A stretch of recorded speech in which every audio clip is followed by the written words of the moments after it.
இளம்பெண் ரிதன்யா தற்கொலை வழக்கில் கைது செய்யப்பட்ட அவரது மாமியார் சித்ராதேவியின் ஜாமீன் மனு மீதான விசாரணையை திருப்பூர் மாவட்ட முதன்மை அமர்வு நீதிமன்றம் வெள்ளிக்கிழமைக்கு ஒத்திவைத்தது.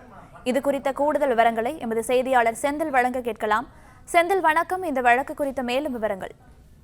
திருப்பூர் அருகே அவினாசியில் இளம்பெண் ரிதன்யா தற்கொலை செய்து கொண்ட வழக்கில் அவரது மாமியார் சித்ராதேவி ஜாமீன் மனு மீதான விசாரணை வரும் 11ஆம் தேதிக்கு ஒத்திவைத்து திருப்பூர் மாவட்ட முதன்மை அமர்வு நீதிமன்றம் உத்தரவு பிறப்பித்துள்ளது.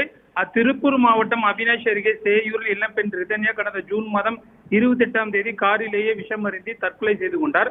மேலும் தனது தற்கொலைக்கு காரணம் கணவர் வீட்டாதான் என ஆடியோக்களையும் வாட்ஸ்அப்பில் தனது தந்தைக்கு அனுப்பியிருந்தார்.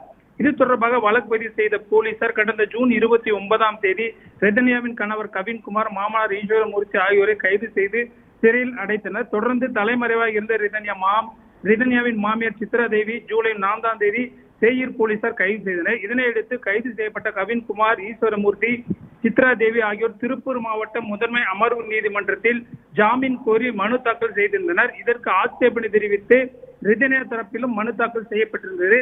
இதனையடுத்து இருதரப்பு வாதங்களில் கடந்த 7ஆம் தேதி கேட்ட நீதிபதி குணசேகரன், கவின்குமார், ஈஸ்வரமூர்த்தி ஆகியோர் ஜாமீன் மனுக்களை தள்ளுபடி செய்து உத்தரவிட்டார்.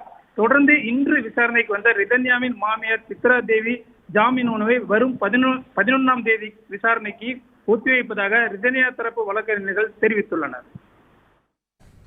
விவரங்களுக்கு நன்றி செந்தில். பிளே ஸ்டோர் மற்றும் ஆப் ஸ்டோரில் இருந்து பாலிமர் செயலியை QR கோடு மூலம் பதிவிறக்கம் செய்யுங்கள். செய்திகளை உடனுக்குடன் பெறுங்கள்.